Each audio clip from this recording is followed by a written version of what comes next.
যারাই আমরা ফেসবুক চালাই না কেন, আমাদের ফেসবুকের পিছনেও আমাদের আলাদা একটা লাইফ আছে, এটা আমাদের সবার মানতে হবে। তো হ্যালো এভরিওয়ান, আসসালামু আলাইকুম। আশা করি সবাই ভালো আছেন। আমি তো আলহামদুলিল্লাহ বেশ ভালো আছি। আজকে আবার একটা নতুন ব্লগ নিয়ে চলে আসলাম। আশা করি সম্পূর্ণ ব্লগটির সাথেই আপনারা থাকবেন। আজ ভিডিওটা শুরু করেছি একেবারে সকাল থেকে। সকালবেলা আমরা নাস্তা করে একেবারে সকাল থেকে যাবতীয় যত কাজ আছে সব কিছু আপনাদের সাথে শেয়ার করব। সবটা তো করা সম্ভব না, যতটুকু সম্ভব। যেহেতু আমার বাসায় ক্যামেরাম্যান আমি, আমার বাসায় ফোন ধরার মতো কেউ নাই, আমাকেই একা একা সব কিছু করতে হয়।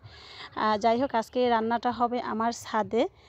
চুলা আছে, সেই চুলায় আমি রান্না করব। যদিও এটা আপনাদের সাথে কখনো শেয়ার করা হয়নি, আজকে ফার্স্ট টাইম শেয়ার করা। আমার সব কিছু আসলে আমাকে একাই করতে হয়, কারণ যেহেতু আমার কোনো হেল্পিং হ্যান্ড নাই, আমাকেই সব কিছু করতে হয়। এই জন্য আমি সকাল থেকেই আস্তে আস্তে করে শুরু করি যে আমার কোনটার পর কোনটা আমি করব। আবার পাশাপাশি যেহেতু আমাকে ফোনেও সময় দিতে হয়, এই জন্য আমি ধীরে ধীরে আমার মতো করে প্ল্যান করে আমি আস্তে আস্তে আগাই। তারপর ছাদে আসলাম রান্না করতে। এই তো দেখতে পারতেছেন চাল ধুচ্ছি, আর এখানে আমার চাল ধোয়ার পরে বৃষ্টির পানি দেবো। এই বৃষ্টির পানিটা এখান থেকে আমি রাখি আমার ওই টিনের যে ছাদ আছে ওটার সাথে আর কি অ্যাডজাস্ট করে দিয়েছে আপনাদের ভাইয়া। ওখান থেকে আমি বৃষ্টির পানিটা ভাতে ইউজ করি। বৃষ্টির পানি দিয়ে ভাত রান্না করলে ভাতগুলো অনেক সুন্দর হয়। ওই ঘরেরই পাশে একটা পাশে আমি কিছু মুরগি পালি। আগে যদিও মুরগিগুলো ছাড়া থাকতো, কিন্তু ছাড়াটা আসলে সেফ থাকতো না, এই জন্য মুরগিগুলো পাশাপাশি এখানে রাখছি।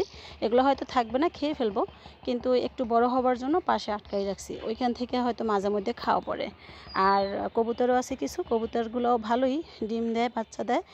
আসলে এগুলো যদিও গ্রামীণ পরিবেশের মতো, কিন্তু যেহেতু নিজের বাসা, নিজের ছাদ আছে, তাই এই টুকিটাকি এই যে গাছ ঠাস এগুলো একটু টুকটাক লাগাই। তারপরে যে কবুতর, হাঁস, মুরগি সবটা চেষ্টা করি, খুব যে একটা হয় সেটা না, কিন্তু এই যে জাস্ট শখ করা যে না করতেছি, চলতেছে এইভাবে। কিন্তু এগুলো দিয়ে যে খুব হয়, মানে যে কেনা লাগে না তরকারি, এরকম কোনো একটা কিছু না, ওই হালকা পাতলা আর কি। আর রান্নাটা আমি চালাইতেছি, ডাল রান্না করতেছি, মাছ রান্না করতেছি। যদিও রান্নাঘরের ডেকোরেশন অত ভালো না, কিন্তু আমার যা আছে আমি তাই দিয়ে আপনাদের সাথে শেয়ার করি। আমার আসলে যে খুব ভিআইপি করে কিছু একটা করতে হবে তা না, আমার যতটুকু আছে আমার বাস্তবটা দিয়ে আপনাদের সাথে শেয়ার করি। যেহেতু চুলায় রান্না করতেছি, এই জন্য আসলে মাছ ভাজার জন্য আলাদা করে আর কোনো তাওয়া নেই।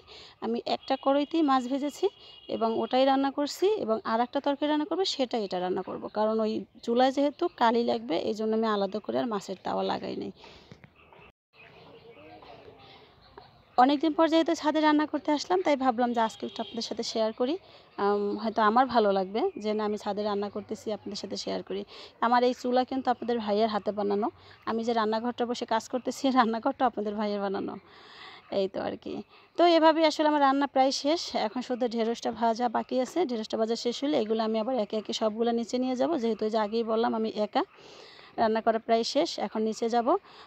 তো আজ এ পর্যন্তই। সবাই ভালো থাকবেন, আমার জন্য দোয়া করবেন, আমি আপনাদের জন্য দোয়া করি। আল্লাহ হাফেজ, আসসালামু আলাইকুম।